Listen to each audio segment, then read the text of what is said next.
know, just look at the water, put on the water. The sun ain't even up yet, I'm thinking about the chick. Wow. Woke up in the morning, bust down me a brick. Gave Metro $1 million, told him not to quit.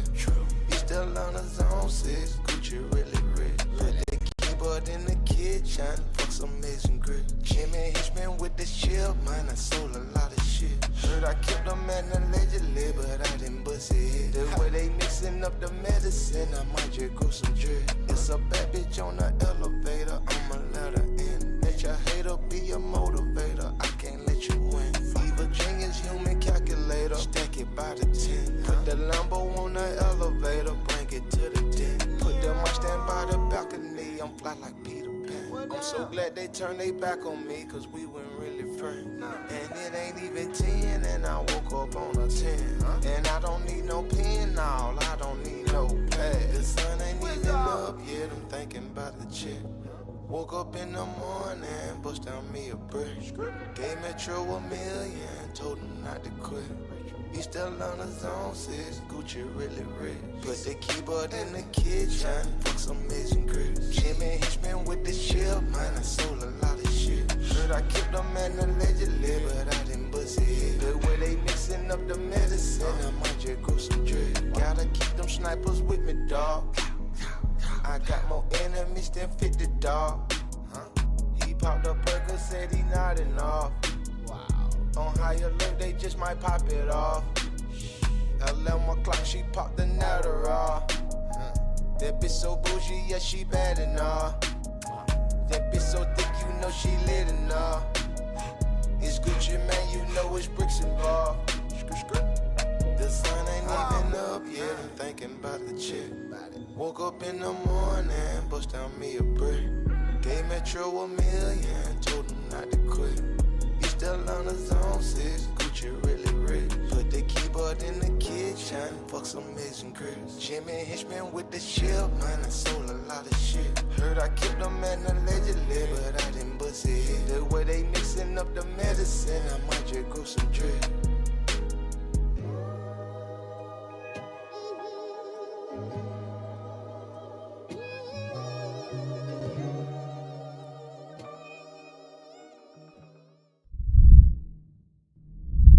Today, we're going to talk about the 2 bowl games for tonight, college basketball and NHL winners, and of course, the squad ride. This is Behind the Lines. Cooper Kupp might be washed. 4 targets, no catches. The guy ran a half a marathon. I've seen 20 tweets about it this morning. The guy didn't do a single thing. Yeah, that was a frustrating bagel for a lot of fantasy owners. Is this what we've become down in Blacksburg? Just complacent, happy to be going about our day and being a moose shit program, celebrating a kid getting 1 point against North Carolina A&T? He better fucking score a point. You're playing North Carolina A&T. He's leading college football, Jovan, in every single statistical category for a wide receiver. Every single one. And you don't give that guy the award? Bullshit. Absolute bullshit. At the end of the day, you got to reward teams for winning fucking games. And if they're in a power conference, they're in a power conference. I'm tired of this big dick swinging contest between the SEC, Big 12, Big 10, and ACC. At the end of the day, you got to fucking reward winning.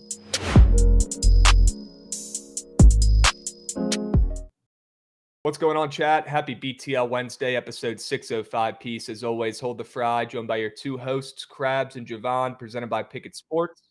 If you're not using Bookit Sports, start tracking your bets on Bookit today. All right, change your life. Start holding yourself accountable. Start tracking your bets, tracking your action over there on Bookit Sports, the best bet tracking app out there by far. All right, go check it out. Use promo code Jovan and start tracking your bets today. Jovan, how we doing? You have a good time at the Frisco Bowl last night. Of course, it was madness. Sure, it's awesome. Anytime you need some coin, you go to the Frisco Bowl and you drop nukes. I think that's what we've learned through 2 years. Plain and simple. What a game. Action-packed. Plenty of points. Cash the squad ride. Look, if I would have told you, Jovan, we're cashing 2 boots on ground squad rides that are overs within like 4 or 5 days, would you believe me? Don't know that I would, Krabs. Don't know that I would. Especially, I mean, Army Navy, not technically a bowl, but I'll just say it's bowl season. Sure. So like doing it in that is pretty funny. Sure. Yeah, we're on a little bit of a hot streak right now, folks. I think Aloha Bet said it in the chats before we got started. 6 straight squad rides without an L. Okay, we're 5-0-1 in our last 6 squad rides. There is a push in there. But yeah, let's keep killing it. Let's stay hot, Jovan. Let's keep smacking squad rides, and let's keep the streak rolling. Okay, I would love to finish December with not another another tally in the loss column. Okay, let's stay sharp. Let's stay locked. Right now, I'm sweating out Texas, A&M, Corpus Christi. Not looking too sharp. They're down 7 points at half. I've never seen a team struggle to score so much in my entire life. Oh, Bad offense. Bad brutal. offense out there. I'll keep you guys updated. Anybody tail that play this AM? I promised you guys an early college basketball play. And right now, I mean, they're still in it, but not looking too hot. Okay. They're covering right now, but a lot of game to go. It's halftime. See Burnat's involved. Sure. Okay. I think their name is East Texas A&M now. Sure. WCon, man. I'll make sure I learn that and get that right if they come back and cover this game. Can we look at the Sharp report from yesterday? Let's take a peep at that. Wow. Pretty solid. From Krabs. And you should have gone 5-0 because I solid. think you're under. Didn't it go under in regulation and went over in OT? Oh, yeah, it did. That was rad. Thanks for the reminder. Yep. That was rad. That's exactly what happened.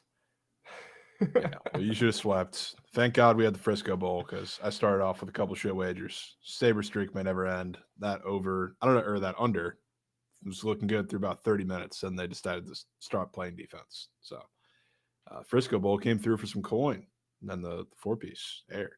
Sure. Yes. Fading streaks doesn't work. I don't care what sport it is. I don't care what the line is. It just typically doesn't work. A good reminder last night. We got shafted. We move. It's okay, though. We'll bounce back with a nice winner today. I mean, I got a couple plays that I like, Jovan. I'm sure you do as well. Okay. Yeah, squad ride was insane last night. If you guys didn't see how this cashed, if you didn't watch that game, you missed out on one of the better college football games of the season, to be honest with you.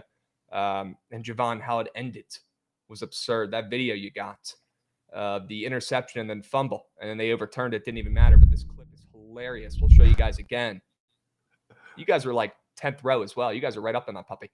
Love to see it. I mean, this play was absurd. This play perfectly sums up that game, to be completely honest with you. They throw a pick there at the end. They poke it out. The ball's loose. They get the ball back. They recover, and then they end up overturning it because the guy started to slide. So crazy ending to that game. Happy we cashed the over. Hope you guys had a good time. W's. Yeah. I mean, that game had everything in it. That was like a classic like bowl season game, and it was only second bowl of the year, which was kind of cool. We got a bunch of offense, 2 quarterbacks like in their last college games, just duking it out. Garrett Green was dropping fucking dimes, dude. It was unbelievable. Some of the throws he's making to Clement, I guess, for the most part, and back and forth. And no coach. West Virginia kind of fought till the end, so it was really fun. Yeah, good to see. Rich Rod in the crowd in his W fits, keeping an eye on his squad. And the majority of those guys will probably be going up bringing his own guys, but good to see some heart, some effort from W when nobody expected it, right? When their season's done, coach is leaving. They kept that a ball game. Great game. And great squad ride cash. Let's take a peep at the BTL Sharp Report format. Let's go ahead and flash that puppy up here because we did smack one of these yesterday. It's about fucking time. Been a couple weeks. Good to see one get through the hoop there, Jovan. Great call on Hennigan in his final game for Memphis. You don't see guys play all 4 years, every game, play 50 games, in 2024. That's very rare these days. So shout out Hennigan. He's a fucking beast. He deserved a great game. Way to go out on top. Okay. RJ Davis, sharp. Great square as well. Masterclass from RJ. The Doug McDaniel fades, even in OT. Yeah. Still ended up going Mustang. I was so worried that I was going to cake it last second and you were going to get shafted again. But thank God. We got lucky. And we got 5 subbies coming in from Hoffy22. Jovan, how about that? That's how you start out BTL today. Love to see it. 5 subbies coming in hot from Hoffy22.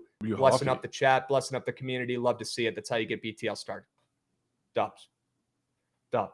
We got Kyle B coming in, resubbing as well. Boots on ground in South Bend Friday. Wow. Irish by a literal million, he says. All right, Kyle B. Boots on ground. Love to see it. We got Merton Jr. coming in, resubbing as well 10 minutes ago. We appreciate you guys. And Hoffy again for those subbies. You're a fucking beast.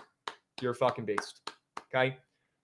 Let's keep moving and grooving here, gents. We do have a lot of games to cover today. Loaded college basketball slate. Nothing in the NBA, but we got some ice action as well, Jovan. And I got a couple plays on the ice that I want to run through you. So let's keep the tempo and pace up today. If you guys haven't seen the college football pods that we dropped yesterday, I think, check that out on the YouTube. Check that out on Spotify, Apple Music, wherever you guys listen to your pods. If you want to see our beautiful faces, you can go to the YouTube. You can watch it. It's about an hour and a half long. Anything you could possibly think of that you're going to need to know for the college football playoffs, breakdowns, matchups, prize pick squares, straight bets, totals, sides, the whole shebang. Everything you need right in this college football preview. If you guys can do me a favor, if you're watching on YouTube, please click the link right now in the chat and go drop a like on that video and let me know in the comments who is your natty champ. Let me know if you're locking in a future. Let me know if you got a team you've got your eyes on. Maybe you're laying it with Oregon in the year of the square, right? Maybe you're taking Ohio State with me and Trent. Surely that goes well. Let me know in the comments who you think's winning the natty. Okay, let me know. I'm going to go through that later today. Dubs. All right. Kyle B, love the pod. Love to see it. Billy the Kid said he's going to watch it after BTL. Dubs. Good. All right. Let's move. Let's groove, Jovan. Why don't we get into some winners for today? Do that. Go ahead and hop into the sharp report. We'll get it started out. I just want to go ahead and get this one over with Jovan, UVA. Legally obligated to take this play. Legally obligated. I know UVA stinks, right? No Tony Bennett. The roster's depleted. They got one good player on that team. Memphis comes in off that ginormous win, Jovan, against Clemson, 87-82 in that one. But they've been pretty up and down. Let's not forget this team also lost to Arkansas State. This team got smacked around by Auburn as well. If there's any sort of physicality or defense involved, that does not favor Memphis, in my opinion. And although UVA struggles to put the ball in the hoop, we know they're going to be physical on the defensive side of the ball. I think they're going to face guard, two of the best options there at Memphis, in my opinion. I think you're going to see, I don't know why I'm blanking on his name, but PJ Haggerty, who's an absolute stud. I don't have the nuts to fade him today, but if anybody can draw up a way to slow him down, I think it's UVA. And then you've got a couple guys coming off of legacy games like Colby Rogers, who we're going to talk about in a moment. The rest of these guys, prize pick squares, don't make it seem like they're putting the ball in the hoop as often as they did in that last contest. So sure, the total's lower. It's at UVA, right? It's not going to be as high scoring of an affair as it was in that Clemson contest, but I think that favors UVA here. They might not be able to score or be as efficient offensively, but they got Isaac McNeely. He can put the ball in the hoop from three at least. He's got that goblin 3-point, 1.5 3-pointers made up on prize picks. That's turning green. That's cash. And I think UVA keeps this game within a bucket. They might even pull off the upset, win this game outright. Who's taking UVA seriously right now? Probably nobody. And Memphis coming in a little fat, happy, complacent off that big upset against Clemson. Yeah, I'm in on that. And to the comment here, because I think it's pretty important, said UVA versus similar teams like Florida and St. John's, you got ran out of the gym, or they got ran out of the gym this game. Memphis is nothing like those teams. They're fast, which is pretty similar, but they're built very differently. They shoot from the three a lot better than the other two teams, and that's pretty key because, like, if that's kind of your base, yes, they go fast and they can get to the rim if you want.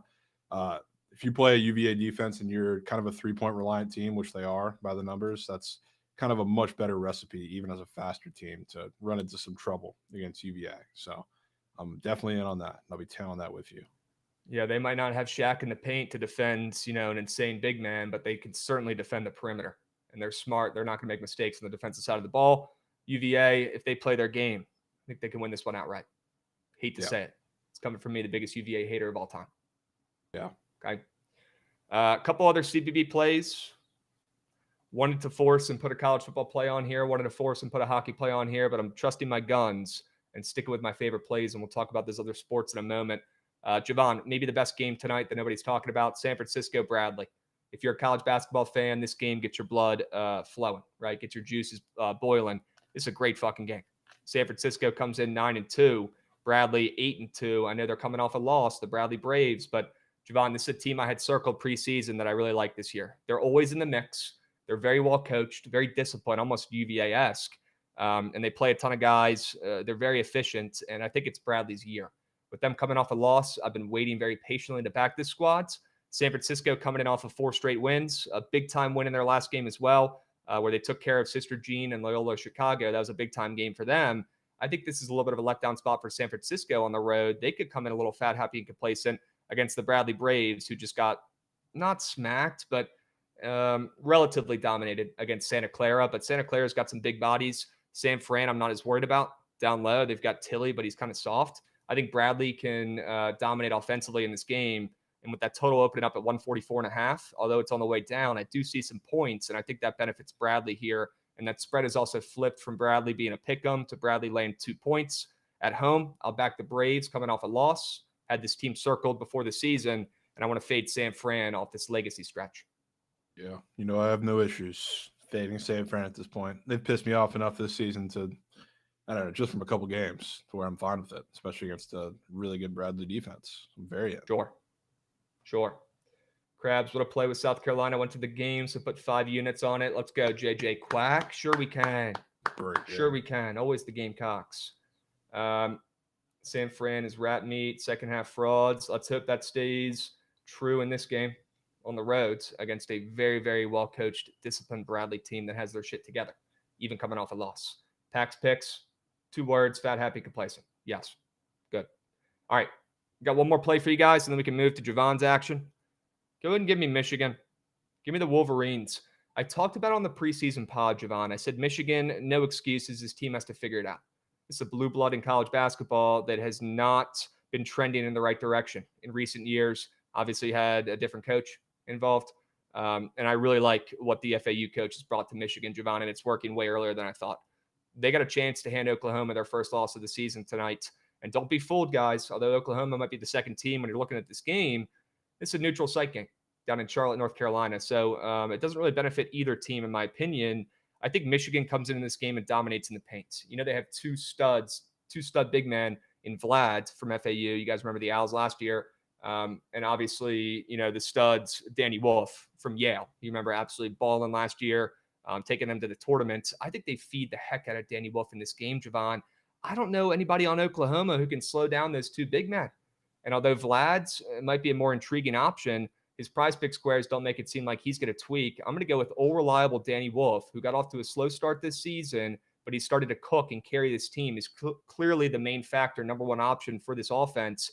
And I think he's going to get some rebounds as well in this game. We'll talk about that in a moment. But I like Michigan catching steam against an undefeated Oklahoma team. And I think they hand them the first loss of their season. Michigan's already got a couple losses out of the way. I'm seeing they're up to -4 right now as well. Love to see that. Keep getting steamed. But Michigan coming off a loss, Jovan, to Arkansas in their last game where they battled. I know they were favorites in that one, but they lost by 2. They hung around. They showed me enough. I've been impressed with this team talent-wise. I think they can beat Oklahoma and hand them their first loss of the season. Sure. I'm down for that. I sneakily probably would have had them on my side too, but I kept it out for sake of not repeating because we're going to be on the same stuff for that one. Sure. So I'm with you. Good to hear it. Let's go to your plays. Let's see what you're cooking up over there. Start with full blowout Krabs. Big 12 blowouts. Love them. Bet them. They don't often make the front of the card, but when Houston's involved, they usually do. So I'm taking them to beat the absolute piss out of Toledo in this game, which I looked at this game. I thought the line was maybe a touch high, but I also thought the total was a touch high. And it makes sense when you look at Toledo because Toledo, they like to run fast. I mean, they play a lot in transition. But the thing about Toledo is they're a very one-dimensional team. They play in transition and they get to the rim, but they don't shoot a lot of threes. They're not just not a good three-point shooting team. They don't shoot a lot of them volume-wise. So any team that goes like that, this is the perfect recipe for disaster against a Kelvin Sampson defense. Because if you go into a game, especially on the road against Houston in the non-conference game, and you're a one-dimensional, mid-major team, they will tear you to absolute shreds. And frankly, they haven't been incredibly as dominant defensively, I guess you could argue, but just in margin with some of these games that you would kind of expect them to be. I guess the Troy game, for example, they won by 20, but they really didn't fall away in that game or pull away in that game too much. They probably should have won by a lot more. They were super reliant on LJ Cryer getting super hot from 3. It's not going to be the case in this game. So obviously I want to lean on their defense. I think that approach with a team that runs super fast but also doesn't shoot threes is a horrible matchup to go up against Houston, but they're also pretty bad at the rim themselves. So if you want to be that and you're also a little small with super young guys outside of your one point guard who's a senior, you're going to get physically dominated by Houston. So I think they beat the shit out of them. So I'm taking them. All right, lay it. Yeah. Then similar to, I guess, the Florida game last night, square over that's super high that I think is going to go over today is the Sanford, Arizona game, which it's maybe a little less square just because Arizona's coming off of that absolutely pitiful performance where, the game ended, I think, just over 110 points that UCLA game, and they went the whole 8-minute stretch with a single field goal, which was absolutely hilarious, but not hilarious because we had them in the Five Guys, or not the Five Guys, the Hail Mary. So that kicked it from the start, but they were pitiful in that game. Samford, though, is the worst defense in all of Division I basketball at the rim. So the thing that UCLA did really good, they're a very good defense just in total, but they kept Arizona off the three-point line, but then they also made them pretty one-dimensional at the rim. It was just a really good performance. They're physical with them. They made everything tough. Every single possession down the court looked like they were running down the entire shot clock using max effort to get a shot that frankly wasn't all that good. You're playing the Samford defense. It's not nearly going to be the same. I think you mentioned it earlier. It's a little fat of a line in this game, and I think Arizona does roll and score 100 points themselves, and Samford can certainly keep up too. So I'm just taking points in this game because I think regardless of what happens on a side here, like Samford can keep up. Their offense is fantastic as well, but they cannot defend Arizona at the rim. Arizona's been disappointing so far this year, absolutely, but it's against a lot of much better defenses, obviously, than Samford. Not just because they're Samford, but because they're so pitiful at the rim. They'll be able to get to the free throw line and the rim as much as they want in this game, which is a good base to have. So give me points. I mean, yeah, Samford doesn't play like a defense anyways. That's not their identity, right? They put up a bunch of points. They score. They're efficient on the offensive side of the glass. They don't play like a defense. And Arizona in this spot, look, if I were you, if I was a little bit more crabby, I would have just put Arizona on here and cut the shit. But love the sell job. Obviously, I think the over correlates with Arizona here as well in a blowout where they're putting up 100 points, getting some anger out after some moose shit games and some collapses, right? The over 100% is a good look, and it correlates with Arizona there. And you're probably a smarter man than me, keeping the Wildcats spread out of there with what they've been doing to us this season. They're going to prove it to us. Could be.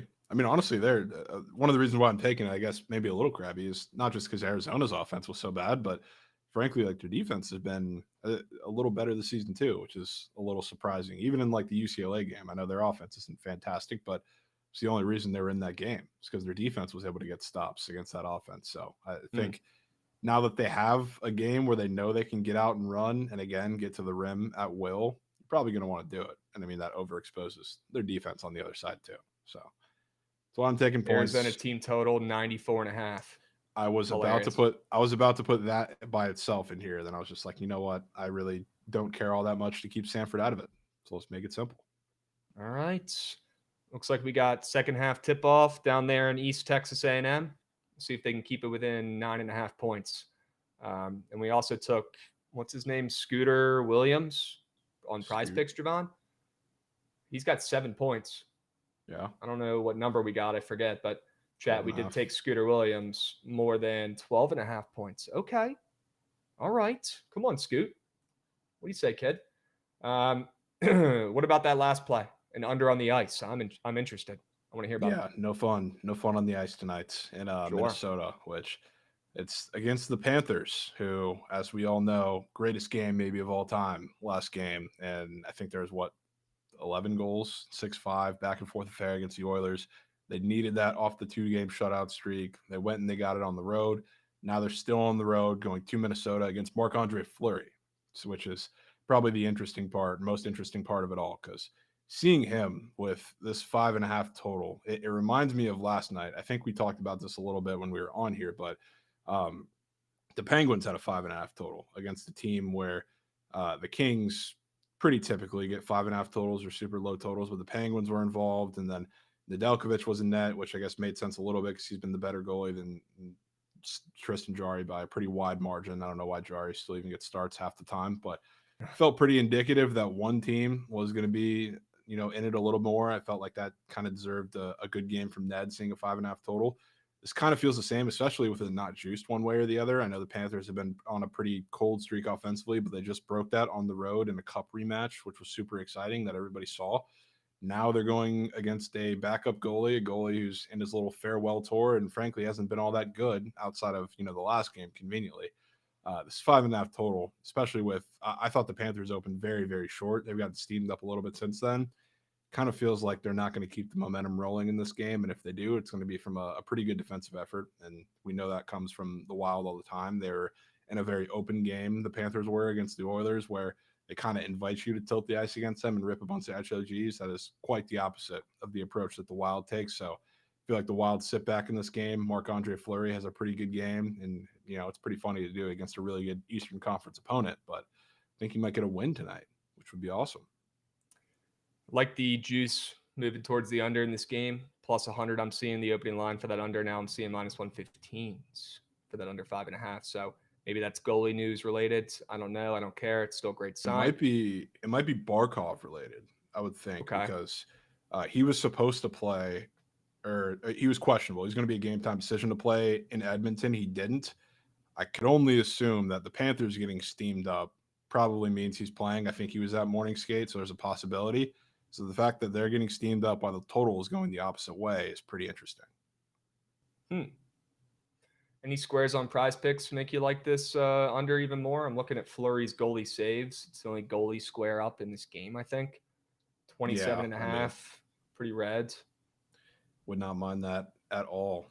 It's not really, I don't want to say it doesn't correlate directly to the under, because like it could if he has a really good game. It's just, I mean, you're playing the Flyers and then he came in at a mop-up situation against the Oilers. Like the red bars really don't mean all that much, I guess, in that scenario. So it doesn't directly correlate, but like, yeah, I think he's going to have a pretty good game.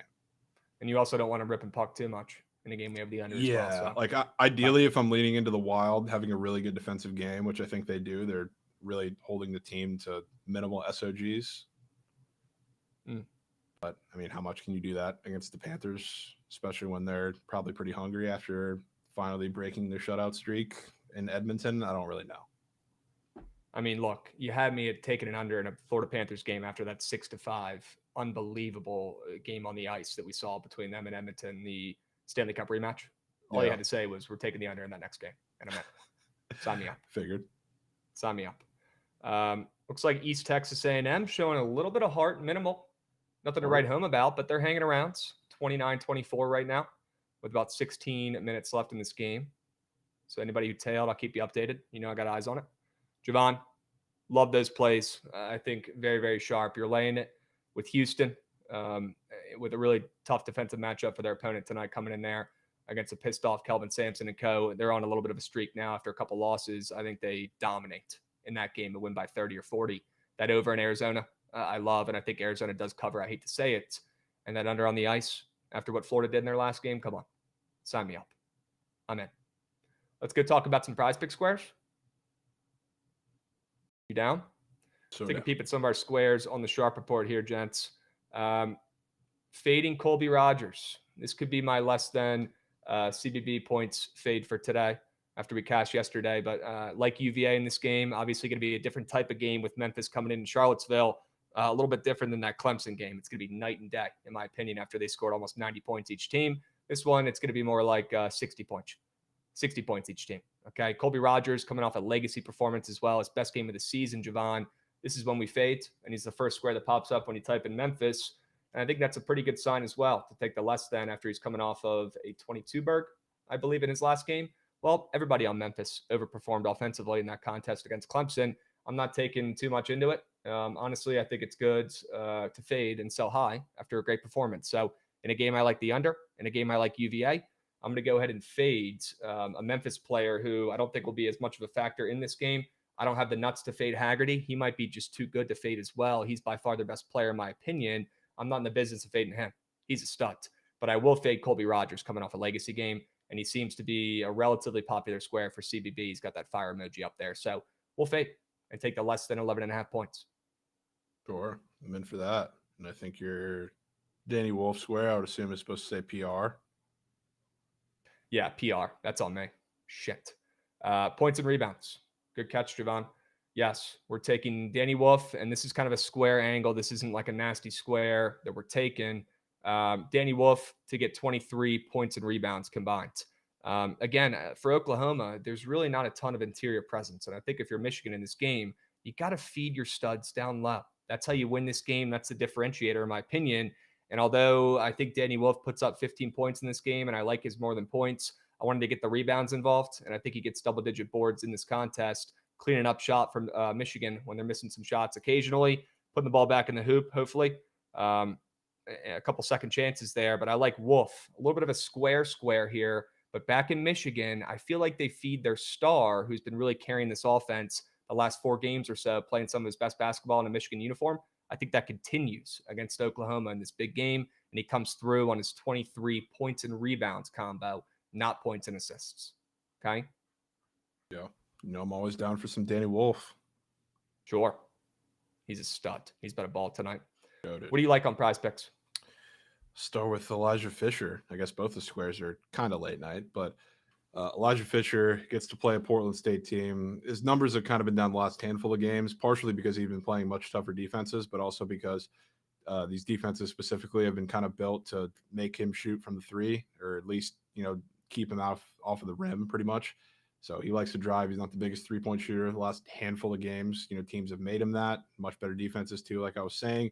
Now you get a Portland State team that not only is a little undersized, so like he can get to the rim and there's not going to be much force, but they're just really bad at the rim in general. So like this is, I think, the perfect buy low spot to get in there because he's the guy for Pacific. I know they have a couple guys who have been stepping up a lot lately, and it's been a more balanced attack. This is where I feel like we get back to normal. They run a little faster too against a really bad transition defense, and who leads that charge getting to the rim when that happens? Elijah Fisher does. So taking his 18 points. Decently red chart. I think he does everything today, though. He's got some weird squares up that are not just points, but I'm buying in on that. Then I'm so glad.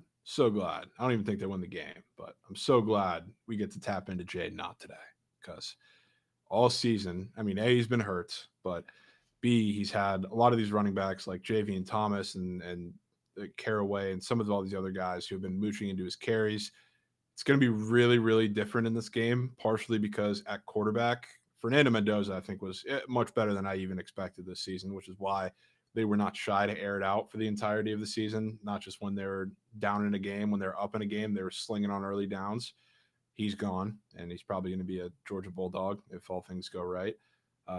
Chandler, I don't even know if he's going to start. That's going to be a really weird situation, but all in all, they're going to have a quarterback, whoever ends up starting, one of the two that cannot throw the ball. They're going to have a Lamar at quarterback today, which is going to be really, really challenging for them to push the ball down the field. And whenever that happens, they're going to run the shit out of the ball, especially against this UNLV defense that's going to be missing a couple of guys on the defensive line. So now that he doesn't have a guy to mooch carries, now they have an offense that's going to be super reliant on the run.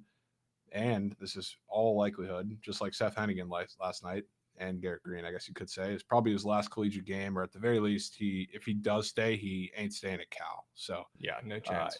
He's back and he's healthier now. Going into this bowl game, they're going to feed him the rock. This is finally the day where he's going to absolutely splooge. And if there's any chance they win this game, it's going to be through him breaking a couple of really long runs. So I think he can do that against the UNLV defense. It's going to be a little depleted and without their coach. So Jay, not everything today. Yeah, I'm excited to talk about these bowl games with you. We'll spend some time on it here in a sec. But I love the square. And like you said, no QB for Cal, right? And Jaden Knott's been banged up all season. It's time to feed him. After a little bit of time off, hopefully he's feeling a little healthier. Feed your studs in a send-off game. It's only right. He deserves it. Feed Jaden Knott. And it helps when you have a QB that probably can't throw. You get a backup involved. So love that square. And I can always get down with backing a guy on Pacific. They're a sneaky wag. I'm in. Sneaky wags. You want to talk a little bit about these games, these 2 bowl games today? Because Sure. I want to kind of get my thoughts out as well. And we got a couple chats that I want to get to as well here. Old Man All-American coming in, resubbing. Love to see it. It's Robbie Avila PRA type of night. Happy holiday, fellas. That could be because you saw Robbie Avila at a presser wearing SpongeBob pants. And if it is, that's okay. Hilarious seeing the best big man or one of the best big men in college basketball literally showing up to a presser wearing SpongeBob pajamas. Never seen something like it in my life. But Robbie Avila, if you want to take him today against Wofford, I'm not going to tell you no. But Wofford owes us some coins after what they did to us, earlier this week. So I'm not really in a rush to bet that game. If you're going to take Robbie Avila, I would probably take his, let's see. Probably just take his PRA because he's got a 3.5 assist square up there. That's kind of weird. So that's probably what I would take. Okay. A couple other cues. We got Dead Larry Bird, local resident Sharp in chat, talking about some CBB plays, USF, UVA. Do kind of want to look at that South Florida game real quick. Obviously, I'm in on UVA. Yeah. You got any thoughts on South Florida against Bethune-Cookman? I thought about adding them. thought about adding the card, and I just might now. But I think they run all over Bethune-Cookman because usually Bethune-Cookman like has a score that I guess I'd be really scared of because USF always has like really bad on-ball defense and they just want to outscore you. I don't think that's really the case this year. So I know USF has been kind of searching for some more emphatic performances. It kind of feels like one. I could see it. I could see that. All right. What about Temple as a favorite today? I'm not really in the business of betting Temple anymore. Yeah, I don't know if I Throw can, that can betting get there stuff, with Temple. But they're favorite against Davidson. The cap, though. Would probably lean that way. George Washington, yeah, don't fade that team. They might be a wagon this season. They might just be unfadeable. They're laying a fat number against Lafayette, catching some steam. I wouldn't tell you no. And then one more, I believe, UC Davis against Idaho, the Potatoes. That spread's moving the wrong way. That sketches me out a little bit. With them coming off of 3 wins and Idaho playing like shit, the Vandals, I would stay away from that one. Honestly, probably lean the Vandals there. Okay. East Texas asking questions. Yes, sir, Pax Picks. Come on, keep your foot on the gas. Let's stay locked in. And let's talk about some college football before we dive in deep and talk about the CBB slate because there's a lot of great games we haven't talked about yet. Let's get this college football out of the way. 2 nasty bowl games, Jovan. Nothing like last night's Frisco Bowl, but we'll take what we can get. Let's start with the Boca Raton Bowl. Western Kentucky versus JMU. What do we know about JMU? You don't fade that team. I don't care what sport it is. You just don't. And to be honest with you, Jovan, I don't really know why they're laying 7.5 in this spot. A lot of their guys have opted out. Their star QB Barrett is hitting the portal, I believe. He's not playing in this game. JMU is actually going to start their 3rd or 4th stringer, Billy Atkins, who's from MSJ, where Gutsy went to high school. Pretty fucking cool. So I know he'll be rooting for JMU tonight, right? W Baltimore kid. Shout out Billy. I'll be honest, though, Goots, a little bit worried about Billy throwing the football. The last time he was on the gridiron, he threw 3 picks in his last game. So, in my opinion, JMU should not be laying 7.5, but my contrarian nasty brain is thinking, why the hell are they laying 7.5 against Cade Velkamp after what he did in last year's bowl game, right? When he kind of made his rise to the scene, Jovan, and that was kind of his debut when he balled out in that game. So, sharp line says JMU. Square brain says Western Kentucky keeps it within a touchdown. I do think JMU probably hands the ball off to their stud running back a million times in this game. So if I had to take something, I'd probably back Petaway, maybe his rushing yards or maybe his touchdown square on Prize Picks that I think is a demon. But they're probably going to run the ball 100 times in this game, considering they have that MSJ QB who can't really throw the ball. Yeah. And I mean, Western Kentucky is 5 times as shorthanded as JMU. So that's why they're probably laying 7. Plus, that the weird, underrated part of this game is that Velkamp is playing, but he's entering the portal. So he's like one of the few players that is not heading out for the bowl game, but he knows he's not going to be at Western Kentucky next year, which is kind of adds a weird dynamic to the whole thing. So, like, yeah, I definitely don't want to go fading James Madison, especially when they can just run the ball a million times, and it's probably going to work pretty well. But I think the line makes sense to me, I would say. Okay. All right. If you had to play something in this game, what are you taking? The total's on the way down. It'd probably take James Madison. Okay. Probably lay with JMU. Nasty looking line on paper. Looks like some people are taking Western Kentucky, probably taking that same angle I was just talking about. Why is JMU laying 7.5 without their starting QB? Well, like Jovan said, Western Kentucky might have their starting QB, but he's gone. He's got 1 foot out the door already, and the rest of their team has a ton of opt-outs, more than JMU. So, okay, it's probably the Dukes. And if I've learned anything in life, it's that you don't fade the Dukes, unfortunately for me. So they probably cover and win, and I would lean the under in that game, although the Prize Picks board makes it seem like Velkamp's better have a solid day as well. It might be Lamar. It does. Crazy. Right? Off of negative 41 rushing yards. He has a 10.5 square on the board. We are legally obligated to take that square. Which I did do some digging. It was 2 sacks and 2 fumbles. So, I mean, it looks a lot worse than it actually was. And he's actually been hitting that a lot of the season. But, yeah, has to be involved. And I know it's only been a handful of games, but the quarterbacks have been Lamar in the bowl game so far. All of their weird squares, like Seth Hennigan had 9.5 up yesterday, which I thought was pretty weird, and they put that up late. And what do you know? He runs for like 12 from the second drive of the game, I think, and he ran a lot through that game, which was weird. Garrett Green had a super long run, and I know he's a actual running quarterback, but same deal pretty much through all 4 teams so far that we've seen in the actual bowl games. Interesting. Very interesting. A lot of bets on this game already on Pickett. Yeah. Love to see it. People a getting their daytime action in game. early. That's true. It's a good point. Yeah, 5:30 Eastern, 4:30 Central. Good. Only a couple hours away. Chad, am I seeing Eastern Texas A&M tied up right now in this game, heading to a timeout? Oh my goodness. Am I seeing a tie ball game? If you had the under in this game, you can go ahead and up to the counter and cash that as well. That's already hit. Some serious heart. Some serious fucking heart. You think they're going to lose in front of these kids, Krabs? Come on. I know, yeah. It's Kids Day, right? It's sold out at that game, or at least the seats are packed. I'm serious. They're filling that puppy up for the kids. This one means more. Come on, finish the job. All right, enough of that shitty bowl game, the Boca Raton Bowl. What about the LA Bowl? They got to come up with a better name for that. What are we doing here? We got Pop-Tart bowls with Pop-Tarts shooting out of trophies that are toasted nice and warm, and they can't come up with a better name for the LA Bowl over there. That's talk about fat, happy, complacent. What are we doing? Jovan, this does involve your Cal Bears and Jade Knott, like you were talking about. You are blessed with a Cal Bowl game tonight. I want to know how you're betting them against the Rebels.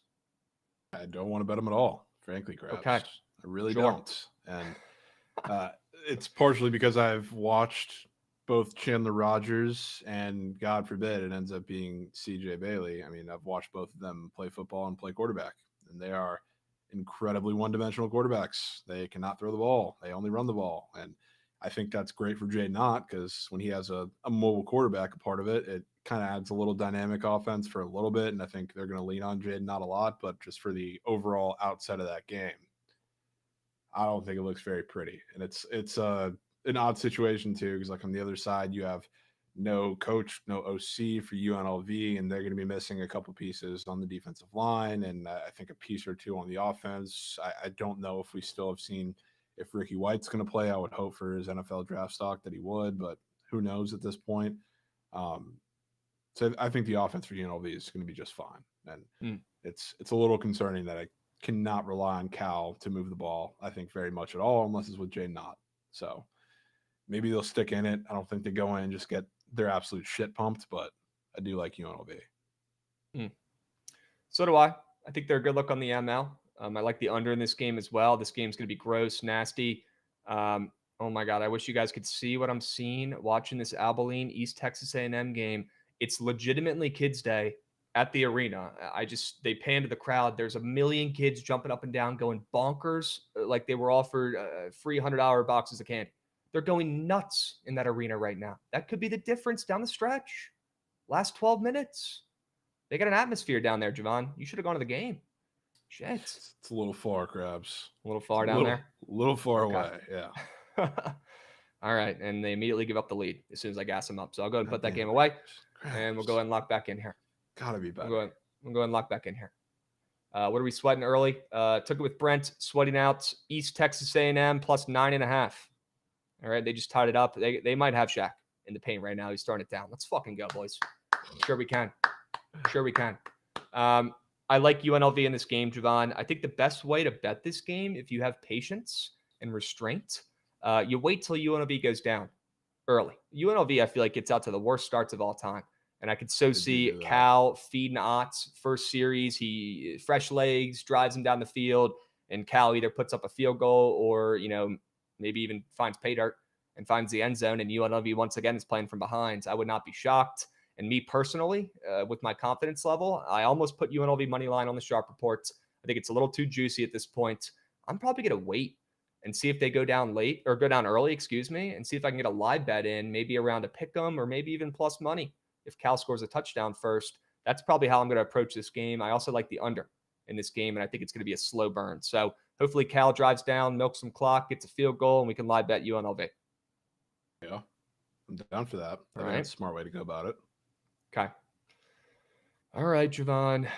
Well, those are the two bowl games. And yeah, you talked about some of the situations going on with both these teams. UNLV coaches, some changes. Brennan Marion, who I wanted to be the next Virginia Tech head coach, or Michael Vick, one of the two, but they're going to go coach elsewhere. I think Marion's accepting that job at Sacramento State, which is very cool. Good for him. That go-go offense taking its talents to Cali there. But he probably won't be coaching this game, and their head coach definitely will not be coaching this game.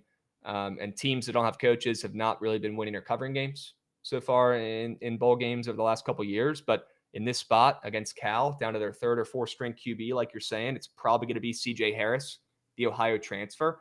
At least from what I'm seeing on Twitter, people aren't thinking Chandler Rogers is going to be recovered from this injury yet. So and they're probably not going to force him back. And what's the reason to? He fucking sucks anyways. You might as well roll with CJ Harris, right? I mean, You might as well. He's just Chandler Rogers light, pretty much. So they're pretty much the same. Yep. Okay. Might not make that much of a difference then. Yeah. All right. You want to talk about the ice real quick? I don't want to let it get swept before we go and dive deep into CBB here, Jovan. I would love your opinions, your thoughts on some of these games on the ice. You obviously talked about that under in Florida and Minnesota. Sign me up after what we saw in that last Panthers game. Do you like the Flyers, though, catching about 10 cents of steam on the road against Detroit? I kind of do. I don't mind them. That's a really tricky game because, I mean, I believe, one of the very few times that the Flyers have looked, and I guess that maybe that's getting carried away with it a little bit, but they've played a better recently. But, I mean, 2 games ago, they just beat the Red Wings at home 4-1. So, I mean, they're pretty dominant in that game. And now it's Airson against, I believe, Alex Lyon, who's coming back for the first time in a bit.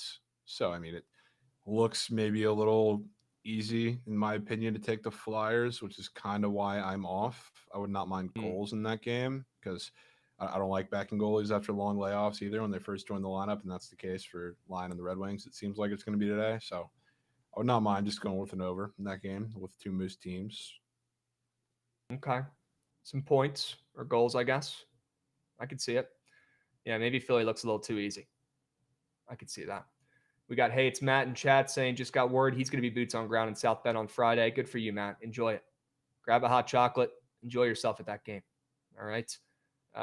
What's this beef you guys are talking about with the jerseys? Or what are these qualms you and Goots were talking about, Jovan, with the Notre Dame jerseys? I heard you guys vented about it earlier. We were meeting before BTL. What's going on with that? I mean, they might have blackout jerseys. It's rumors are swirling, and who knows if it's true or not. But it's kind of crazy that if you're going to have the first playoff game on campus site with Notre Dame involved at South Bend or at Notre Dame Stadium in South Bend, and they might not be wearing the classic jerseys, feels kind of wrong. It's weird. Fans are pissed. They don't want some whacked out jerseys just because of the moment, the event, the first college football game at a team stadium for the playoffs. So that's the discourse going on. Gotcha. I mean, a team that's so into traditions and history, right? And a very historic program. You'd think they'd rock their vintage unis if they haven't changed in, over 100 years. They're not ones to shy away from some cool alternates. So like they've done that plenty of recently, 100% recently, last 5 or so years. Yeah. You're 100% right. Growing up, it was like they only wore 2 uniforms. I don't know if you saw their new hockey jerseys, but they're sick. Dude, their hockey jerseys are always. They're all Chicago themed. It's pretty cool. I don't get the Chicago idea. I mean, I know the game's played there. South Bend is like an hour 30 from Chicago. I get it, but they're sick. Dudes, I'm seeing East Texas A&M right now up 3. Yeah, up 3. They just had a dunk and the kids went nuts. Let's go, wow, dude.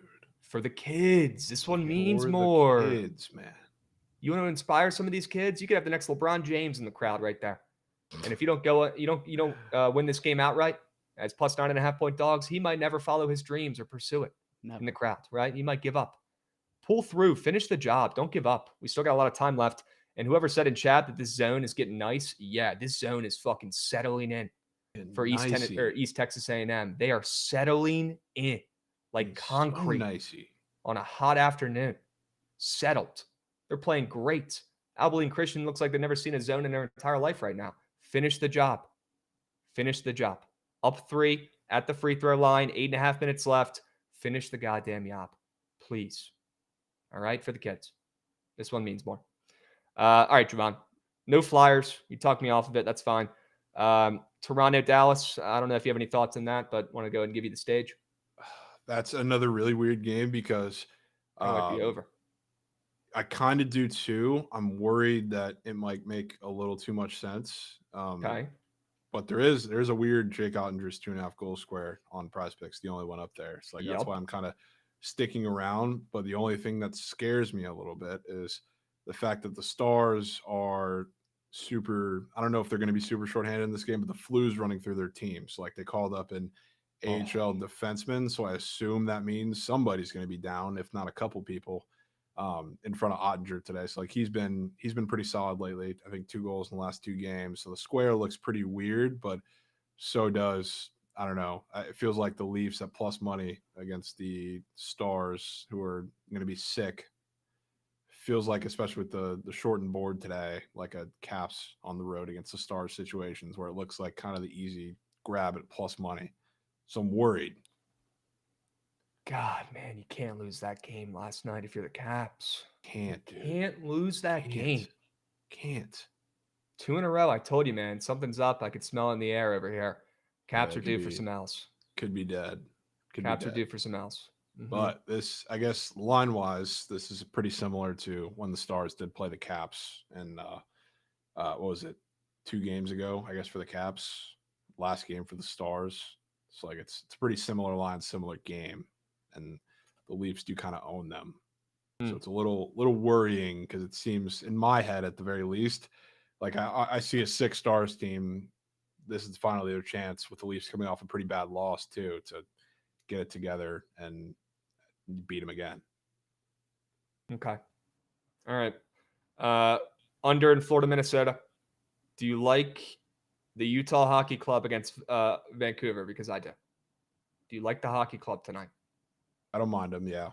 I think, or at least I was waiting on Demko to see if he was going to be starting again, because I would be much more like to fade him than Kevin Lankinen, the way that Lankinen's been on the road. But Utah is kind of hot. That's the scary part of this, I guess, too.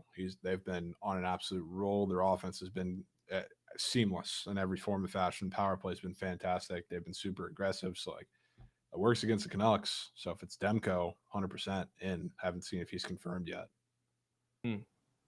All right. It might be the Utah Hockey Club tonight. Kind of want to take them. I also thought it was weird seeing the Ducks catch some steam against Winnipeg. Do you lean them coming off their first win in a while? The Ducks or the Jets are off a back-to-back where they honestly should have lost last night against the Sharks. So that's probably why. Catching a little bit of steam, and the line's a bit short to begin with. So don't know if I want to get cute with the Ducks, but I mean, I'm sure as hell not taking the Jets.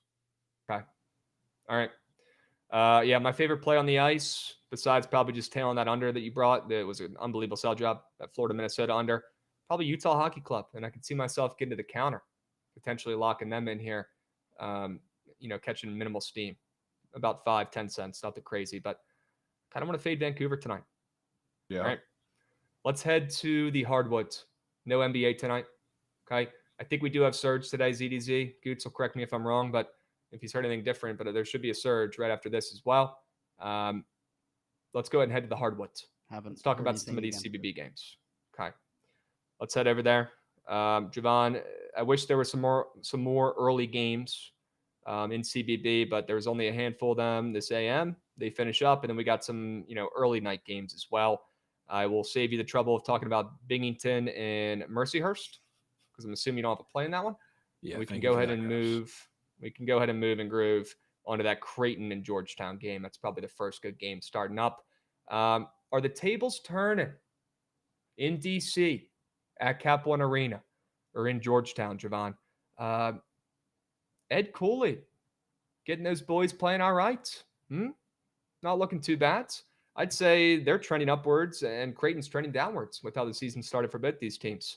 Is it enough to bet Georgetown at home? Fuck no. This is the spot to probably fade them. Creighton's catching some steam on the road as well. And Jovan, who the heck wants to bet on Creighton in this economy at this point after they've cost people coins left and right this season?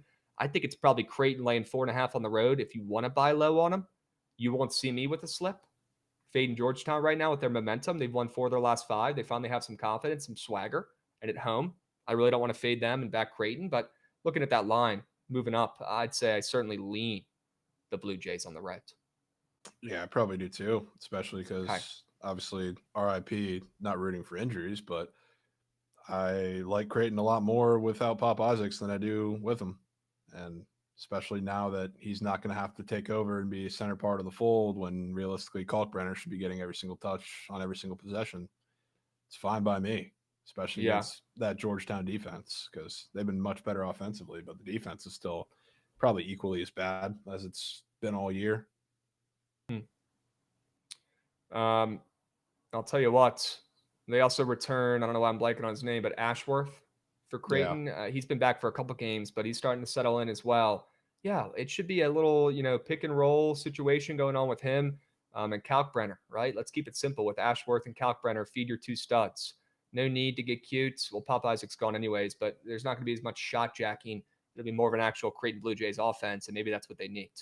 I a do little bit more think consistent. To win this game, though, Georgetown is going to have to shot jack, which, there's probably, I guess you could argue, two guys that do that for them. But you know who I want to take, who's been kind of sleepwalking volume-wise through the year a little bit. I want to take Malik Mack. He's the guy today. Return of the Mac? I mean, they're going to have to shoot over top and be aggressive. And like Epps can do that too, obviously. But like Peavy's not going to do that. This isn't really the game for him, I don't think. And Epps, I think, is definitely going to want to get more in the pick and roll, and he's not going to have as much success getting to the rim. So that leaves one guy who maybe is getting spot ups. Maybe he's just taking them one-on-one against the other defenders, the weaker defenders. But I think it's Malik Mack. Okay. Yeah, I'd say maybe his points, 11.5. Maybe you can stay away from his assist or PRA, looking at that assist square that they spent some time putting up.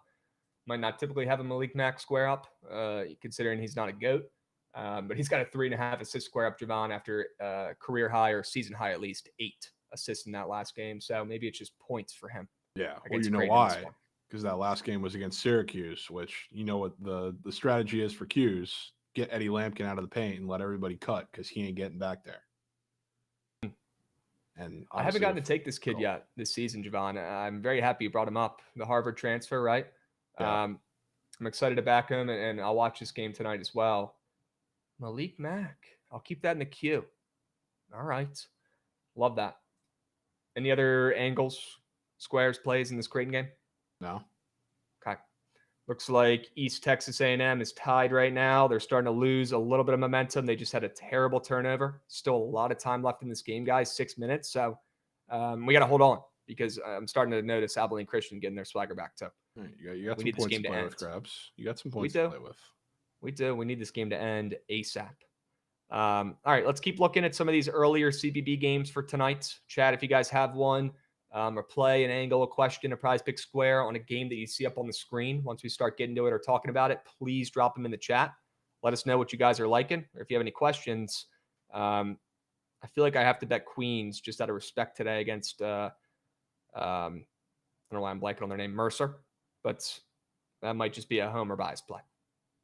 To be honest with you, the Queens Royals at home is a favorite. What about Xavier UConn, Jovan? The Huskies are up from 12.5 to 13.5 against Xavier, who I believe is banged up. I think they're without their best player in this game. Correct me if I'm wrong. Fremantle's done for the year, I'm pretty sure. Yeah, he's done. He's been carrying that team. They have a chance against UConn. Are we buying bad news here? Or are we letting this game splooge? And UConn looks like they might be a little bit back on track after 4 straight wins. Yeah, I mean, it's really hard to bet on UConn. And it looks like they're starting to get it together, get hot, coming off a massive win. You're facing a team that just lost their best player. I could be caught dead taking any team, not just UConn, in that situation. So I'm off. I'm letting that splooge. All right. Let's keep moving and grooving here, chat. A game that I was looking at that was very, very interesting. And yeah, we'll get to the Washington State game. We'll get to the Grant Nelson. Alabama returns back to his home state of North Dakota in a moment here when we get to those games. Let's talk about Richmond and William & Mary real quick. As a East Coast DMV-ish local here, Jovan, I don't think I've ever seen William & Mary as a favorite against Richmond or a team even like Richmond up to that caliber. That's how you know it's been a bad year for the Spiders, right? Seeing them as a dog. I know they're on the road, but William & Mary, bless their hearts. This team is not good. They never have been. I don't know if they ever will be. And they've lost 4 of their last 5. Sure, they had some easy handout wins early on the season when they're playing against made-up schools. But that's how you know Richmond's playing bad, when you see the Tribe as a favorite against them. These are 2 just different classes of programs. And part of me is like, all right, I want to back Richmond's coach, who knows what the fuck he's doing. He might not have his talent as he typically does, or that star point guard that he typically does, and a foreign big man. But can I bet on coach to keep this one within a bucket? Probably. But then I'm thinking to myself, my contrarian brain turns on, and it's saying to me, Krabs, William and Mary, the Tribe, have no business laying points to Richmond. So I think if I had to place a bet on this game, I would take the Tribe. It's very interesting to me, seeing them catch a little bit of steam as well against the Spiders. I think Richmond wins this, or I think the Tribe wins this game and upsets Richmond. Although the line wouldn't say it's an upset, Jovan. Anybody who follows college basketball would say it was. Yeah, I can get down with that. That line looks, I mean, it makes sense this year, but to your point, it's kind of crazy if you would have told me this any other year, that this would be the line for this game. Come on. This is Richmond we're talking about here. They're always solids. Crazy line. Maybe they are just that bad. Tribe at home. A little bit of an in-state rivalry as well. You know they want to upset Richmond, right? Knock off a little bit better program. This one just means more for the Tribe. I might end up playing them. TBD, chat. Okay? Let's keep moving and grooving. We got some follows coming in from the GOAT, from Siku coming in, dropping a follow. We got Vapor Beans coming in, dropping a resub. So we're taking McBride touchdown after Collar's tweets. I mean, yeah, I'm going to take it every game the rest of the season. Until he I'm does not going down. Taking it. Yep. Not going down. Not giving up. I didn't hear no bell. Has to be done. We're taking McBride until he scores a touchdown or the season ends. Those are the two options we have. Okay? So, yeah. American St. Joe's. Jovan, what's one thing we've learned about American? Don't fade them. They cover every game. Makes no sense. They probably cover again against St. Joe's. Although they're catching steam, Joe's is coming off a bad loss to Charleston as favorites. You would not see me laying it with Joe's. And although the Hawk may never die, American covers every game. I'd lean that way with the points. Yeah. The Mount is going to lose today. For anybody looking to bet a cheeky mid-major that might have less than 10 people in the crowd, LIU Brooklyn is still looking for their first win in a month, and they're favorites against Mount St. Mary's today. Bless their hearts, the Mount, but they're losing that game. I can't bet it. Mount St. Mary's is right up there, number 2 behind Navy, as just a team I just simply cannot fade. But they're losing this game if you want a free winner. Sure. Okay. Anything in Vermont, Miami of Ohio? I do not have anything in that game. Okay. I've got eyes on Vermont. The Catamounts, typically a wagon. They've been playing like shit, kind of like Richmond, but even worse, honestly, because they're supposed to be better and win their conference every year. Vermont playing like shit right now, but they're home in this game. Miami of Ohio, a team that's never really good. So they've won 4 of their last 5. I'd say this is a buy low, sell high spot if I've ever seen one, and I back the Catamounts. Great parlay piece today, I'd say. Trent, if you're watching, that could be a good Fugazi leg in college basketball. I don't see Vermont losing that game. I think this is a good get-right game. Sell high on Miami of Ohio and buy low on Vermont at home. They very rarely ever lose. Okay? That's a pretty good parlay piece the more that I talk about it. Catamounts. It's already in the Rav said it's already in the get nice. Sure. Okay. Wow. Vermont in the get nice is crazy. That should go well. UVA plus 4.5. Has to be done. Not happy about it. Yeah. What else? Scrolling through some of these other games here. If we're, I guess, circling back to the prize picks board, if we're taking UVA against Memphis, I feel like there's a certain guy we would have to take, right? McNeely? Probably, yeah, it's probably only, I don't want to say only one, but the most likely course of action if they're going to score points in that game has got to be him, right? Yeah, 100%. God, they changed this 3-point square. Now it's a half goblin or 2.5 demon. He was up for 1.5 goblin, I thought earlier, but maybe I'm tripping.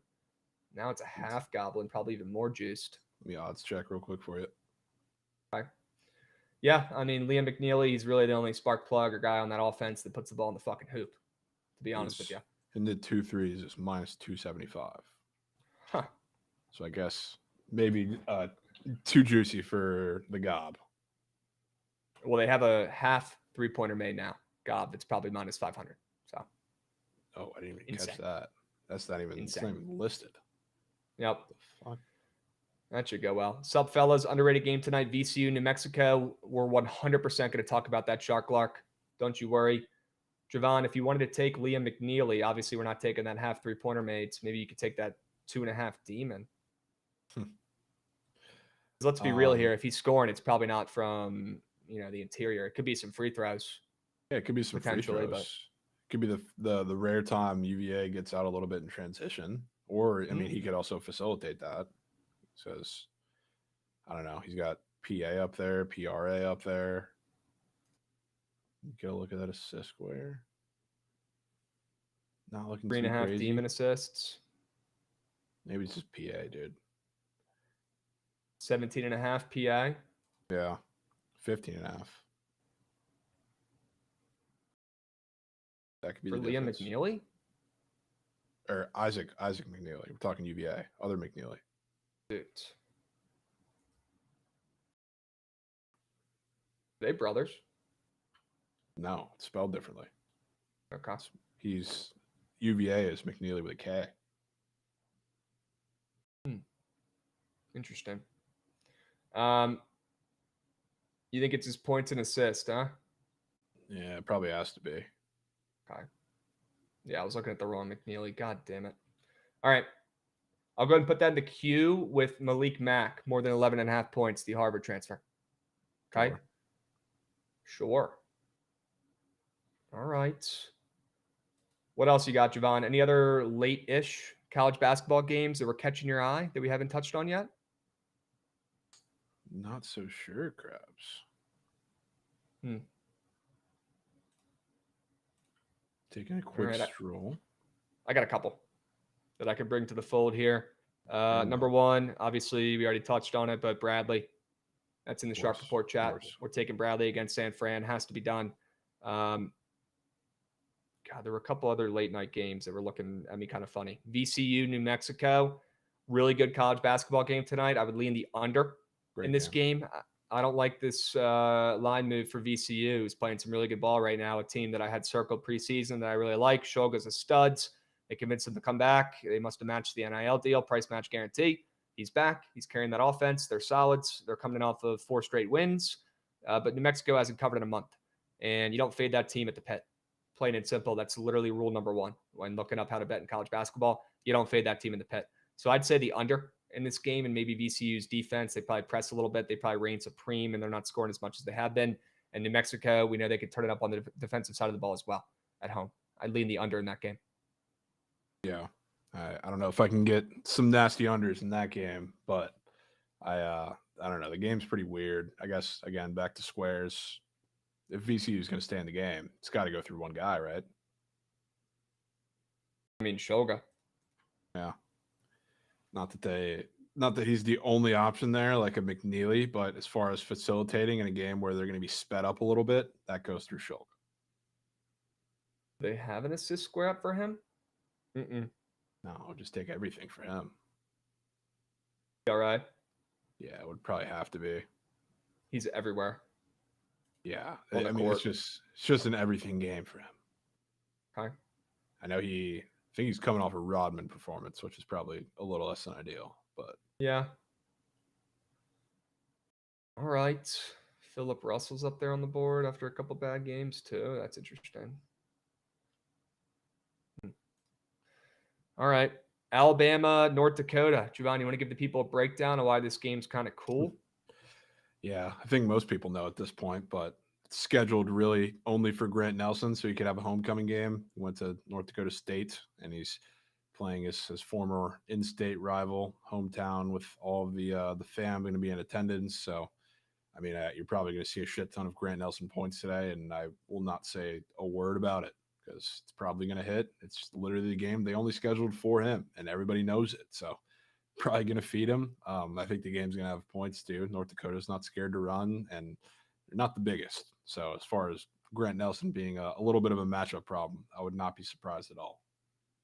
Yeah, as square as it is, I'm taking Grant Nelson points. I don't give a shit. Yeah. Game's on the calendar for one reason and one reason only. He's got a read out chart, has not been carrying the offense of late. We know they have plenty of pieces on that team, plenty of guys who can score the rock, plenty of guys who like to shoot, a lot of me guys on that team, to be honest with you. Tons of them, including Grant. Well, this is his game. So if there's any time for him to be a me guy and take some more shots, it's tonight.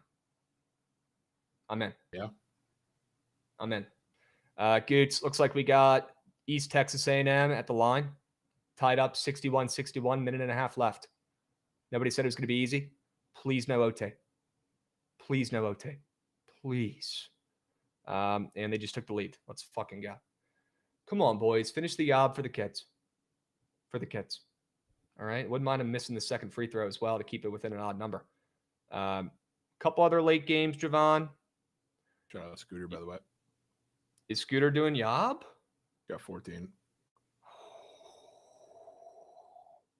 Yes. Yes. That cashes. 12.5. Let's go, Scooter. Chat, we were talking about the Scooters Frisco Bowl and all the mascots. And we immediately went on the prize picks, and the first square that was on the board was Scooter. Yep. Just Shout out hilarious. Goots and Jovan for that one, talking about Hilarious Scooter Coffee. coincidence. Literally an unbelievable coincidence. No way they're taking a lead here. Oh, they're up 3 with a follow-up alley-oop. Let's go. They might win this shit outright. Wow, they might be goated. They're going nuts down in Commerce. The kids are For the going bonkers kids. like it's Christmas morning. For the kids. Oh, my goodness. Hell yeah, bro. 3-point lead, no fluke shit, no OT. Please finish the job. I want this one outright for the kids. Okay. Michigan, Oklahoma. Michigan's up to 4. Love to see that. I'm on them. Butler, Marquette. You got any thoughts on that game? Whew. I mean, everything in me says perfect spot for Marquette to bounce back. And I hate it because all of these semi-obvious bounce back spots have been hanging around like the low to mid double digits have just not been hitting. So I'm trying to stay away from that a little bit. But I mean, the matchup is there and everything. Like Butler's on-ball defense has been absolutely pitiful, which is why they've gotten shredded by all these volume scores. So like Cam Jones, if you want to show up today, not that he didn't against Dayton, but if you want to show up today, that would probably be great because that's exactly how they're going to win this game by quite a bit. OG Sauer said he took plus 500 ML. Wow. Look, still work to be done. A lot of No work need to celebrate. Done. Nothing to write home about just yet, but hold. Hold. Okay, I think they're in a timeout right now. Yeah, Jovan, here's my thoughts and take on this game. Fuck Marquette. I feel like Megamind fading them last game, and I'm going to take my coins and run. No chance I'm getting involved in this game. Probably smart. Can't do it. Can't do it. You gave a Pacific Square on your sharp report. And what, we're not taking Pacific coming off of 3 losses, catching steam at home? What are we doing? Yeah, it's probably the play. I mean, I like that over too. I like that over. Ooh, points. Which it's predicated on the same thing. I mean, like the defense is for Portland State. They will let you play fast. They will let you get to the rim. And the reason why Pacific has not been scoring as many points and why Elijah Fisher has not been nearly as effective is because they played UNLV, who is a very solid rim denial defense. They played Illinois State, who sneakily also is the same. Then they played Colorado, who, again, kind of same boat, not as good as the other two by the numbers, but Portland State, such a drastic difference from the other. So like the total is one of the highest ones that Pacific has seen in like 2 weeks, and it's been because they've been playing much better competition. So now you get some points. I was about to say Pacific's hit 6 straight unders. Yeah, they've been under machines, and a lot of those totals. I mean, again, like it's like the better teams. Like UNLV last game was at 138.5. Like we're getting a lot of high 130s, low 140s. Now this one's on the higher end of the 140s and moving up a little bit too. So great for Fisher. Hopefully great for points just overall. Would you rather just take the over in that game compared to back in Pacific as a whole? I would, yeah. Okay. But I mean, I like the over for the same reasons I like Pacific. So okay, one and the same. I think another good-looking Fugazi piece as well. If anybody out there is looking to craft up a juicy parlay today with some heavy favorites, they're not the heaviest, but Pacific I think is a pretty solid look on the hardwood. Okay.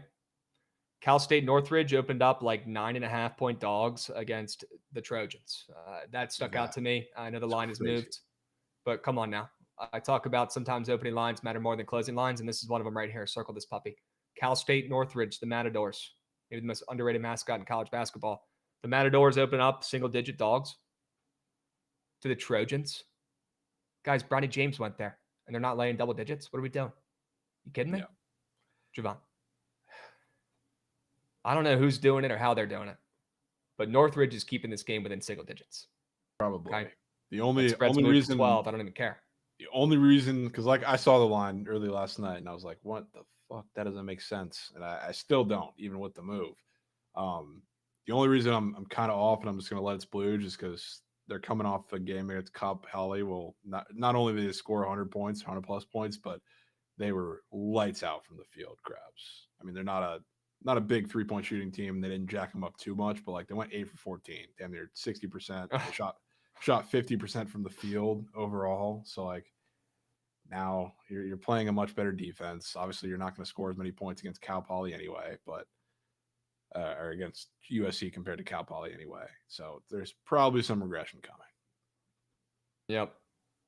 That's just a crazy opening line, man. Insane opening line. But look at Pickett. People are betting on the Matadors. Yeah, they might be goated. It's got to be alumni. What are we doing? Krabs, eyes on the East Texas game. Dude, don't worry. I got him. They got the mascot in the crowd. What is that thing? Oh my God, these kids are going nuts. They're all in like Halloween costumes or some shit. Or like PJs or something. They're rocking the Vila Fits. SpongeBob PJs. This is crazy, dudes. Oh my God, breaking news, Krabs. Savion Williams and Jack Bash not playing in the New Mexico Bowl. Oh, that sucks. I mean, we knew that, but you know what that means, though. We are shit pumping Eric McAllister squares. I was kind of anticipating that, but I'm so excited for that. Okay. This is like his intro to next man up for TCU next year. I know Trent, if he's lurking, is probably pretty excited to hear that. You let me know when those squares are up, and I'm ready to deploy. Okay? Yeah. You let me know. Shark Clark coming to chat saying, I'm not ashamed to say I have a CSUN plus 11.5 ticket printed. Good. That shit's green. Jovan, did you see the turkey tossers got signed to the White Sox? Who's the turkey tosser? Bryce Wilson. Damn. I bet. Overs in Chicago on the north side. I actually bet, dude. Yeah, that's going to be Turks. Chat, I'm seeing 65, 30 seconds left. Timeout right now on the floor, and I'm pretty sure it's either a jump ball or free throws. I couldn't tell what the hell the refs were doing, and I had to lock back in. So I'll let you know when I know. I got eyes on it. Okay, jump ball, chat saying W's. Good work. Who has the rock? Do we know?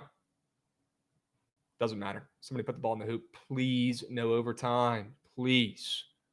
Okay. All right. Any other late night geysermans? I guess we could touch on Washington Wazoo. That's like the last good game. And then we can get to the squad right here, Jovan. What are your thoughts on Wazoo versus Washington? Is this a great O'Banner legacy game? Does he just take over and dominate and carry? What do you think about this game?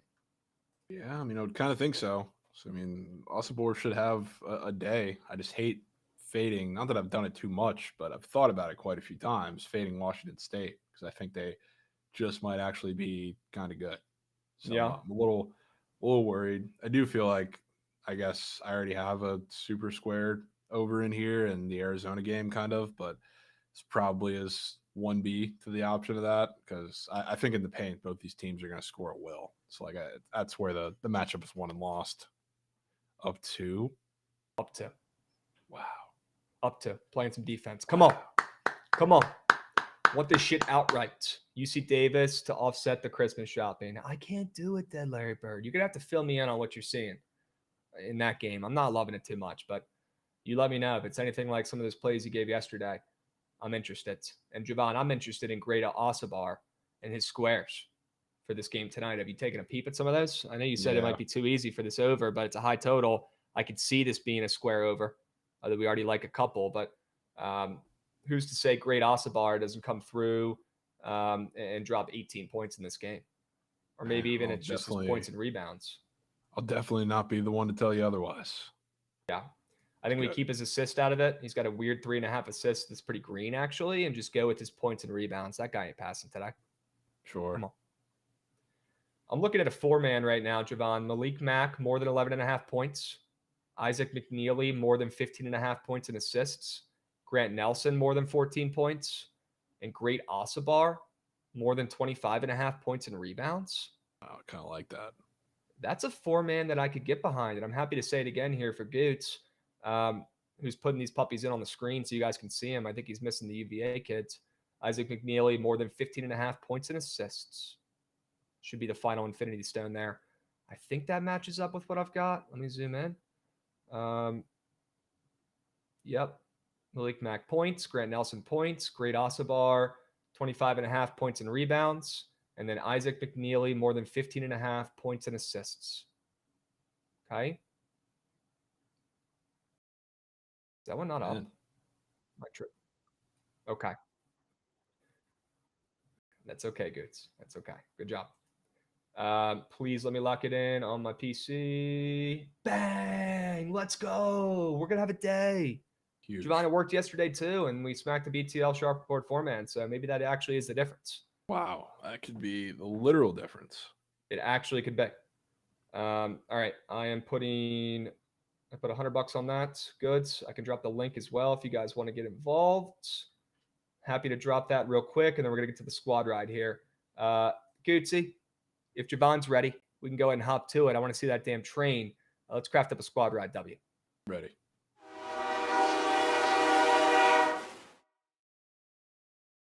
Two things, chat. Number one, I just dropped the link to that college basketball 4-man in the chat. If you want to tail, there's the link. And we got a tie ball game on the hardwoods. God damn it.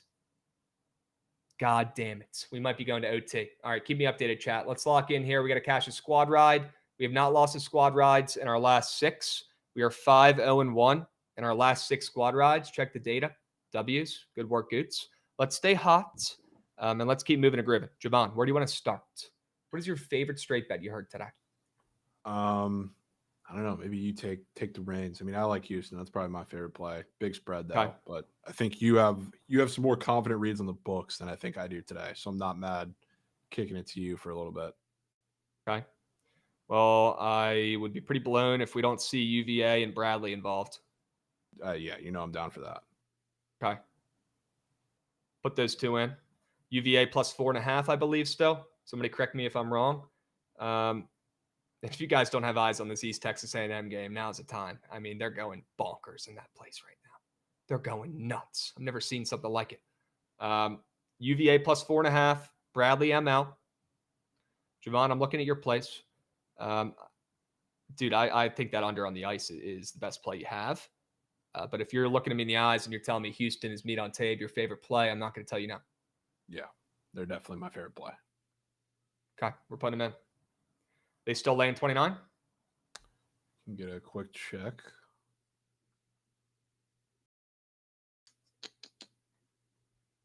Yeah.